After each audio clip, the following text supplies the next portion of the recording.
And we all know that really good business people have what we call good gut reaction. And that means that you're listening to your body. It's the person who says, you know, I had my pen in my hand, and I was going to sign the contract, but at that moment I just couldn't do it. I just knew I shouldn't. And I acted on that gut reaction. Well, that's mindfulness, that's self-awareness. That's the first precarious step. So take some time every day to think about what gives you energy. Because once you have that, you can move to the second precarious step. And the second precarious step is self-acceptance. And that means that you accept what gives you energy. And you do make a plan to do more of it.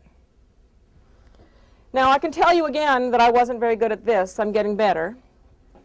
I just actually resigned from a board because I was making my plans to go to this board meeting, and I thought, every time I think about going to that meeting, I kind of feel drained.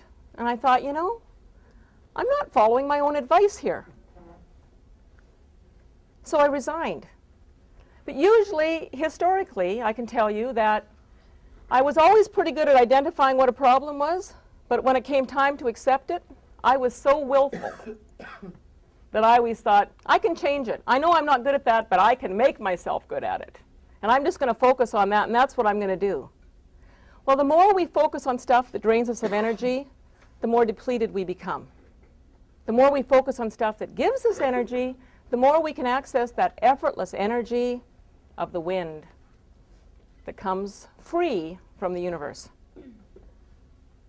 So acceptance means that we don't worry about all those shoulds that are out there in the world. You know, that we should be good at this, or we should pay attention to this. It's kind of like the kid that gets out of high school that says, you know, the smart kid can do whatever they want. They love English, but they go into geology because they think there's a lot of jobs for geologists. And it gives them no energy. It depletes their energy. So step number 1, think about what gives you energy. Step number 2, accept it.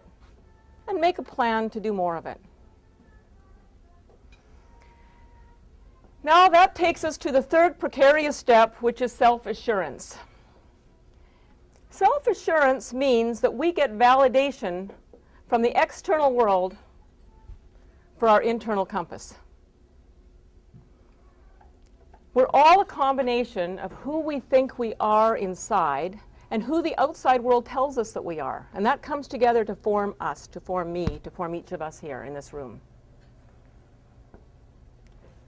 So it could be in your work, we all want more energy at work. It could be that you work in an organization where the company values are aligned with your values.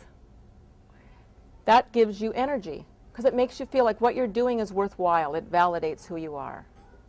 Or maybe you work with someone that you really appreciate and feel good about what they say and what they do, so it makes you feel passionate about it. Or it could be that you have a good mentor. I'm a big believer in mentorship. Mentors are people that have the ability to see over the horizon. When we're still driving over the road trying to look, all we see is a hill.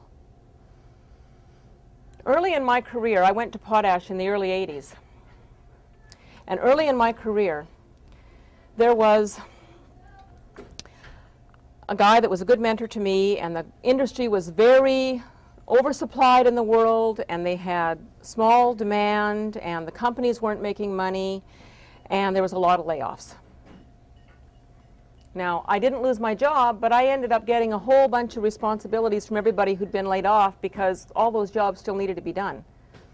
And people were depressed to be working there. The company was making no money. There was a lot of finger pointing going on, which is often what happens in recessions. And it wasn't a nice place to work. And I had another job offer. And I considered leaving. And I discussed it with my mentor, who said, hang in. Believe me, it is going to turn out well for you. Well, I took his advice. I hung in. I kept doing all these other people's work. Eventually, they gave me a title to go with it, and when the company started turning around, they gave me the money to go with it. And then after that, I was promoted a couple of times, and I ended up having this great career that I would have missed out on had I left. So mentors are really important to us. They validate us, they pay attention to us, they tell us that we're important when we need to be heard, and they reinforce our value system, which does give us more energy. And this is all about having more energy. You know, I think about this as being, these steps are a lot like heroes in mythology. I don't know about you guys, but I love the Lord of the Rings and all the fantasy, the heroes that go on the quests. And to me, the first step of awareness is a lot the same as hearing the call. Hearing the call to go on the quest. And the second step is accepting the call and saying, yeah, okay, I'm going to go. The third step is you get somebody that's going to go with you. You know, Frodo had Sam, Lone Ranger had Tonto, Batman had Robin. We all have somebody that we need that external reinforcement. And the fourth step is getting ready. So it's really kind of interesting that I spend 4 of the 6 steps getting ready to make change, because I really believe that we are going to be successful at making change if we spend the time getting ready and be in good preparation. But if we start trying to make change before we're ready, we're likely not going to be successful. So, you know, that hero that's getting ready to go on that quest, they get a bag and they might put in it an invisibility cloak, maybe a special potion, maybe a magic ring. But they get ready for that quest. And I think that if we're going to make changes in our lives, to do things that give us more energy, to spend times on those things, we need to have our plan and we need to get ready. And part of it really means that we give ourselves the time and the space to make the change. How many of us really know what we need to do for self-care, but we're so busy doing all these other things that don't give us energy that we don't have time?